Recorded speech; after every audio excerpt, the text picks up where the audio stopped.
E aí, pessoal, bora comentar uma notícia que saiu há pouco tempo da América Central e que mostra de forma bem clara até onde vai um regime que decide não largar o poder.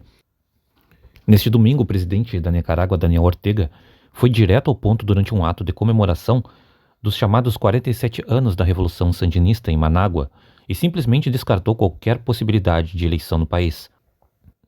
A frase dele foi essa de forma literal: esqueçam, aqui não haverá mais eleições para quem assim tentem tomar o governo e tomar o poder.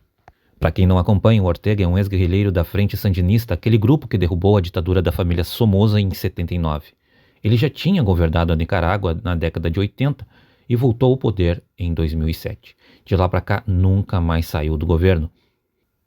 E o motivo dessa fala agora tem explicação bem concreta. O país teria eleição geral marcada para novembro deste ano.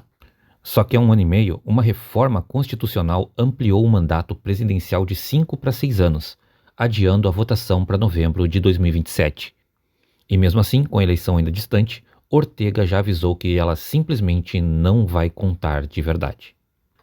E ele foi ainda mais além, anunciou que vai trabalhar junto com a Assembleia Nacional para aprovar leis que ele mesmo descreveu como um muro ou um bloqueio contra a oposição, para impedir, nas palavras dele, que grupos financiados pelos chamados Yankees, ou seja, pelos Estados Unidos, cheguem ao poder algum dia.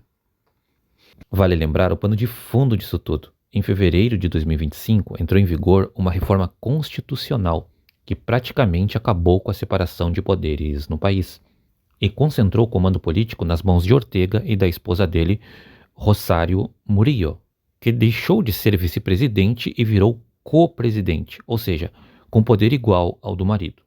E isso não é retórica vazia, tem histórico de repressão concreta por trás. Em 2018, protestos em massa contra o governo foram reprimidos com violência, e a ONU calcula mais de 300 mortos.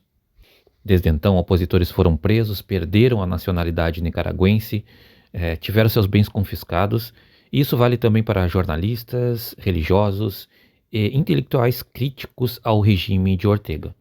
Hoje existem milhares de nicaragüenses vivendo como refugiados em países como Costa Rica, Espanha e Estados Unidos. Tem ainda um detalhe chamando a atenção nos bastidores. Ortega tem 80 anos, sofre de lúpus e insuficiência renal, ficou 2 meses sem aparecer em público e nos últimos tempos tem sido visto com dificuldade para caminhar.